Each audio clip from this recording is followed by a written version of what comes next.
Now, Washington Mornings on the Mall. 105.9 FM. And AM 630. WMAL. 7:37 on WMAL, where Washington comes to talk. Brian Wilson, Brian Neiman on the line, the editor-in-chief of the Daily Caller, good friend of this program, Tucker Carlson. Tucker, how are you?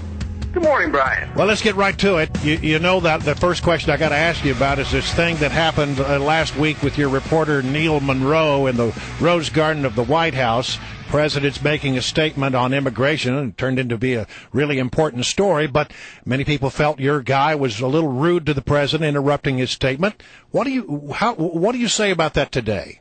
Well, you would have thought that he had set off a bomb or stripped off his clothes and streaked the press conference or something. The outrage, the self-righteousness. A reporter dares ask a question. Look, we're proud of Neil Monroe. Neil Monroe is a really tough reporter who has almost no interest in what other people think of him. His job is to get answers to questions. I think, I can't speak for him, but having stood in that position many times myself, it's very frustrating to be only on receive, to feel like your job is to sit and transcribe what the president says, and, reporters don't get enough chances to ask questions, and so he made one for himself, and people are very angry. I'm surprised by the reaction. I shouldn't be, but I am still surprised by the reaction of other working press at the White House, that this is like somehow the most offensive thing you could do. Well, okay, Tucker, I was a reporter for many years in this town, and I was second to none when it came to aggressive reporting in the field. I mean, there was one incident in the office of Harry Reid where I was excoriated because I stood my ground and demanded answers when answers were not given. I mean, I practically tackled people in hallways up there, and I have shouted at presidents more than on one occasion. I'm not afraid to be aggressive, but I never once interrupted a president in the middle of a formal statement. To me, that somehow seems a little bit beyond the pale.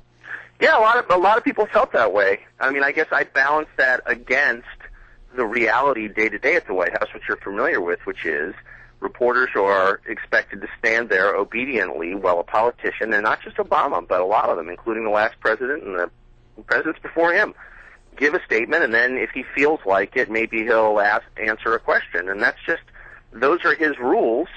I'm not for rudeness, and I'm not defending rudeness, but I am saying the system itself is loaded in favor of the politician against the public, and the public's right to know what the politician is doing. And it's a screwed up system. And it's time someone said it, right? There are two sides to this, and the other side is, the politician gets to do whatever he wants, and the public doesn't have a chance to get their questions answered, and I find that really frustrating. I really do. But did Neil? He said, from what I read on your website, that he was trying to time it where he thought the president had ended his speech. I mean, is that still what the story is? I mean, is that what he was trying to do, or did he really want to just interrupt the president and get an answer to a question? Look, I take Monroe at his word, but I think that the outrage is disproportionate. I guess that's the point I'm making.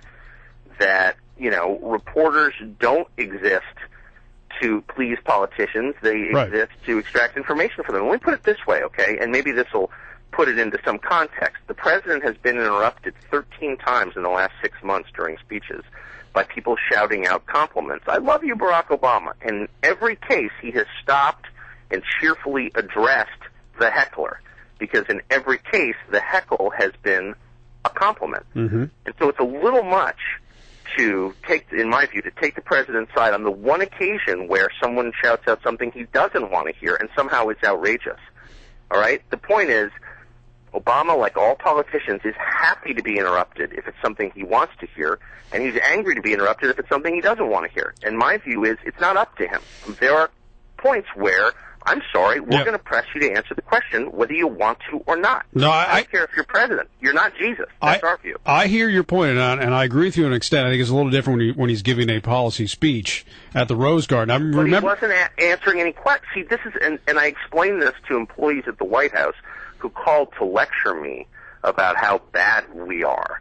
And my point was, and remains, I'm sorry, our job is to try and force you to answer the question. He wasn't planning on taking any questions. His whole intent was to get out there, get his message out, and retreat back into the White House. I'm sorry, we're not playing that game. Well, I will say that I agree with you on that. It is a little frustrating as a reporter to have a major policy statement given, and then they say no questions. I mean, how do you drop a bomb like that and say we're going to have a policy where we're going to ignore the laws that have been passed by Congress, and by the way, we're not going to answer any questions about it? That's exactly because we don't feel like it, or as a spokesman. That is immensely frustrating. Maybe he would have if he'd been in the mood. Well, really? I mean, that's fine. Look, I'm not even attacking Obama, and I just want to make it really clear this wasn't a protest we're waging against Obama. It's not about Obama. It's about the basic elements of journalism versus the basic elements of politics. Politics, you want to use the press to get your message out, and our job is not to be used, is not to be your stenographer. It's to try and get you to answer questions on behalf of our readers, and that is to say the public. Yeah, I was going to point out, remember the president was giving a local interview with a TV guy, I think he was from Dallas, he was from somewhere from Texas, and at the end of the interview he said, hey, let me finish before you interrupt me. He didn't like the fact that there was like a little because it's obviously different if it's a one-on-one interview with the president versus him standing, in front on the podium giving a speech. Well, look, but it just does seem to me that it doesn't seem to me, it is a fact that an attitude develops among the guys who are day in, day out covering the president, an almost protective attitude. This is the president, and we're here to uphold decorum. Well, yeah, to some extent, but your core mission is to extract information from the leader of the country. And for these guys instantly to take Obama's side in this, I thought was really, really revealing. I mean, you may have thought what Neil Monroe did was ugly, fine, but it doesn't change the fact that he was trying to get information, and a lot of the guys who cover the president day in and day out have lost sight of that goal. All right. Tucker, it's always good to have you on. Thanks very much. We appreciate it. We'll do it again soon.